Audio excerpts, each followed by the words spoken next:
جنتی جیسے ہی جنت میں پہلا قدم رکھتا ہے محمد الرسول اللہ کھڑے ہوں گے، میرے آقا صلی اللہ تعالی علیہ وسلم ہوں گے اپنے امتیوں کے استقبال کے لیے۔ یہ جنت کی سب سے بڑی نعمت وجوہ یومئذ ناظرہ الی ربہا ناظرہ، مولا فرماتا ہے چہرے چمک رہے ہوں گے اس بات کے لیے کہ بغیر حجاب کے وہ اپنے اللہ کو دیکھ رہے ہوں گے۔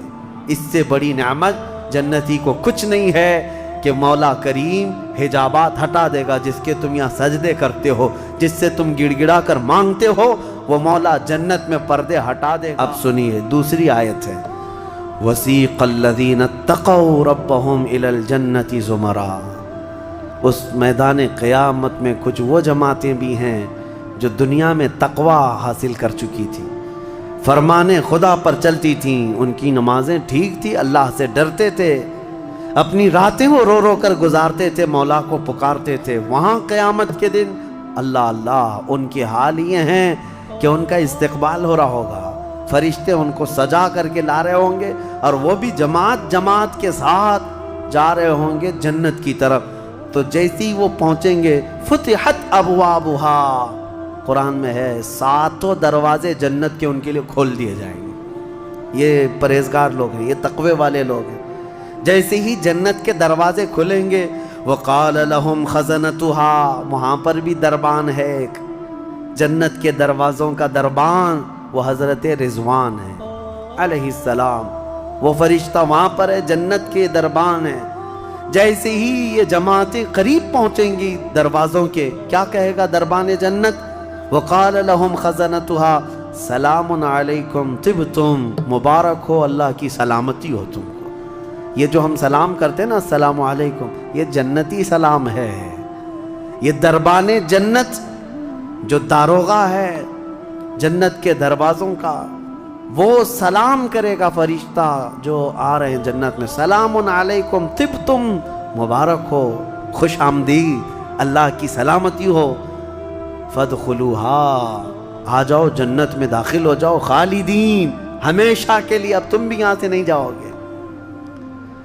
اب ہمارے اس چھوٹی سی زندگی میں بتاؤ میرے عزیزوں، اب اندر جیسے ہی جنتی داخل ہوتے ہیں کیسے، سب سے پہلی نعمت کیا ملتی ہے جنت میں؟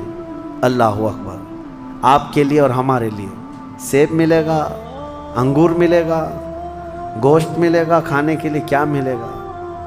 میرے عزیزوں سب نعمتیں اپنی جگہ پر، لیکن فرمایا گیا جنتی جیسے ہی جنت میں پہلا قدم رکھتا ہے محمد الرسول اللہ کھڑے ہوں گے، میرے آقا صلی اللہ تعالی علیہ وسلم ہوں گے اپنے امتیوں کے استقبال کے لیے۔ اس سے بڑی نعمت کیا ہے میرے عزیز؟ جنت میں داخل ہو جانے کے بعد اب سورہ واقعہ جب آپ پڑھیں گے تو جنت کا اس میں تذکرہ ہے۔ اللہ نے فرمایا ثلۃ من الاولین وقلیل من الآخرین علی سرر موضونۃ متکئین علیہا متقابلین، وہاں دیوان لگائے ہوں گے، بڑے بڑے محلات ہوں گے جن کی ایک اینٹ سونے کی، ایک اینٹ چاندی کی بنائی ہوگی، پورے زمین پر جو گھاس ہوگی وہ زعفران سے بھی زیادہ ملائم۔ اور اللہ نے کتنی جگہ قرآن میں فرمایا جنات تجری من تحتها الانہار، ایسے باغیچے جن میں نہریں بہہ رہی ہوں گی، اور ایسی نہریں جن کا پانی دودھ کی طرح سفید، شہد سے زیادہ میٹھا اور ٹھنڈا، یہ ٹھنڈے میٹھے پانی کی نہریں جس کو کوثر اور سلسبیل کہا گیا ہے، یہ جنت کے باغیچوں سے ہو کر گزر رہی ہوں گی۔ جنتی جتنے بھی ہوں گے وہاں پر وہ نہروں کے قریب بیٹھے ہوں گے، ان کے چہرے اتنے چمک رہے ہوں گے، وجوہ یومئذ ناظرہ، ایسے چمک رہے ہوں گے، دمک رہے ہوں گے، 14ویں کا چاند ان کے چہروں کے سامنے پھیکا ہوگا۔ یہ جنتیوں کے چہرے ہوں گے، اور وہ اپنے جب جنتی محل میں جائیں گے، ایک محل سامنے ہوگا، دوسرا محل ادھر ہوگا، آمنے سامنے جنتی باتیں کرتے ہوئے بیٹھیں گے۔ یہ قرآن پاک میں اللہ نے فرمایا ان کی خدمت کے لیے غلمان، لڑکے بھی ہوں گے، حوران جنت، وہ جنتیوں کی خدمت کے لیے ان کی بیویاں وہاں پر بنائی جائیں گی، وہ اتنی حسین و جمیل خوبصورت ہیں کہ جنتی کے لیے آج تک نہ ویسی خوبصورتی یا حسن دنیا میں کسی نے سنا ہے نہ دیکھا۔ یہ حوران جنت ہر جنتی کو دی جائیں گی۔ اب اس کے بعد جنت میں پہنچ جانے کے بعد تمہارے لیے کیا نہیں ہوگا؟ ایک طبقہ انبیاء کا ہے، ایک طبقہ جنت میں اولیاء کا ہے، ایک طبقہ شہداء کا ہے، ایک طبقہ صدیقین کا ہے۔ اور پھر جنتی کے لیے قرآن میں ہے جو وہ خواہش کرے گا فرشتے فوراً اس کے لیے وہ حاضر کریں گے۔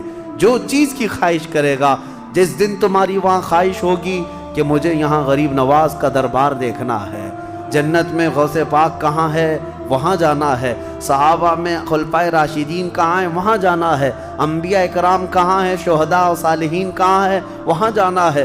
جنتی گھوم رہا ہوگا، اور کیا ہی بہتر ہوگا جنتی جب یہ خواہش کرے گا مجھے محمد الرسول اللہ کے محل میں جانا ہے، وہاں بھی اسے پہنچایا جائے گا۔ وہ ہر ایک بڑے سے بڑے انبیاء، صالحین، شہداء اور رسولان اعظام کے ہاں جاتا رہے گا، آتا رہے گا، جاتا رہے گا، آتا رہے گا۔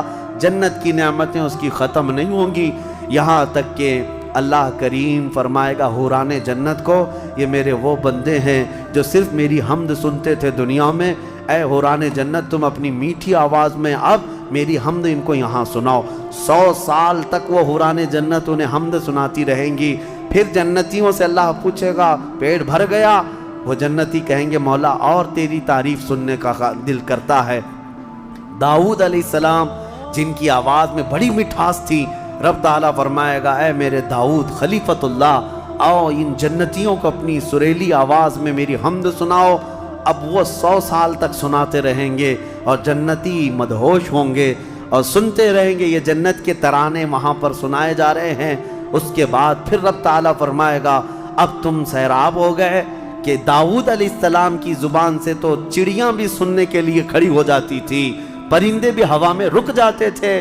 اب جنتی کہیں گے کہ مولا اور تیری حمد ہو اور تیری تعریف ہو، ہم سننا چاہتے ہیں۔ رب تعالیٰ جب فرمائے گا اے فرشتوں حجابات ہٹاؤ، اب میں سناؤں گا اور میرے بندے سنیں گے۔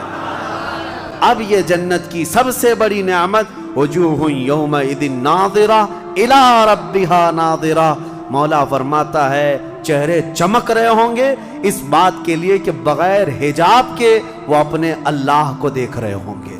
اس سے بڑی نعمت جنتی کو کچھ نہیں ہے کہ مولا کریم حجابات ہٹا دے گا، جس کے تم یہاں سجدے کرتے ہو، جس سے تم گڑ گڑا کر مانگتے ہو، وہ مولا جنت میں پردے ہٹا دے گا۔ اور فرمایا گیا جنت کی سب سے بڑی نعمت دیدار الہی ہے۔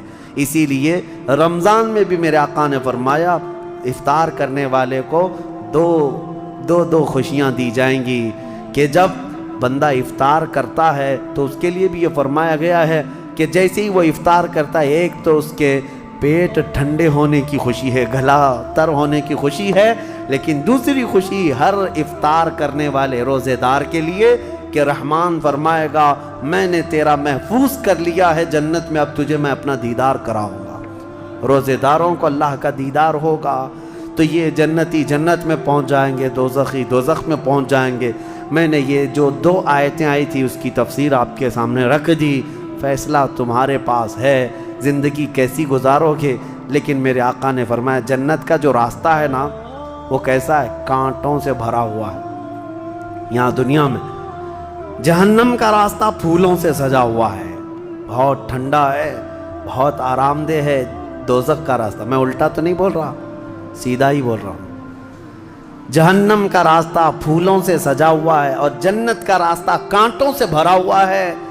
میرے آقا نے فرمایا یہاں دنیا میں کانٹوں سے بھرا ہوا ہے، لیکن اس پر اگر کوئی چل گیا تو وہ کانٹے ختم ہوتے ہی اس کے لیے جنت کے باغات ہیں۔ اور جو دنیا میں ان پھولوں کے راستے کو چن لیا دوزخ کے، جیسے ہی یہ راستہ ختم ہوگا اس کے بعد صرف آگ ہی آگ ہے، آگ ہی آگ ہے۔ چنو کون سا راستہ، تم یہاں کے پھول چاہتے ہو یا پھر آخرت کے باغیچے، یا یہاں کے کانٹے اور آخرت کی آگ، یہ تمہارے ہاتھ میں ہے کس طرح سے تم اپنی زندگی کو متعین کرتے ہو۔ بس یہ رمضان کی آج پہلی طاقرات ہے، ہو سکتا ہے آج شب قدر ہو، اور اللہ کریم کی بارگاہ میں مانگو کہ اے اللہ ہمیں بن مانگے تو نے اپنے حبیب کی امت میں پیدا کیا ہے، اور ہم تیری بارگاہ میں اب سوال کرتے ہیں مولا تو اپنی جنت سے ہم غریبوں کو محروم نہ فرما۔ اے اللہ ہم تیری دوزخ میں جانے ہم تیری جنت میں جانے کے قابل تو نہیں، لیکن تیری دوزخ کا عذاب سہنے کے بھی قابل نہیں، بس تو اپنے فضل اور جود و کرم سے ہم سب کی بخشش کر اور ہمیں جنت عطا فرما۔ الہی لست للفردوس اہلا ولا اقوى على نار الجحیم فاغفر ذنوبی بفضل جودک یا اللہ۔ وآخر دعوانا ان الحمد للہ رب العالمین۔ السلام علیکم۔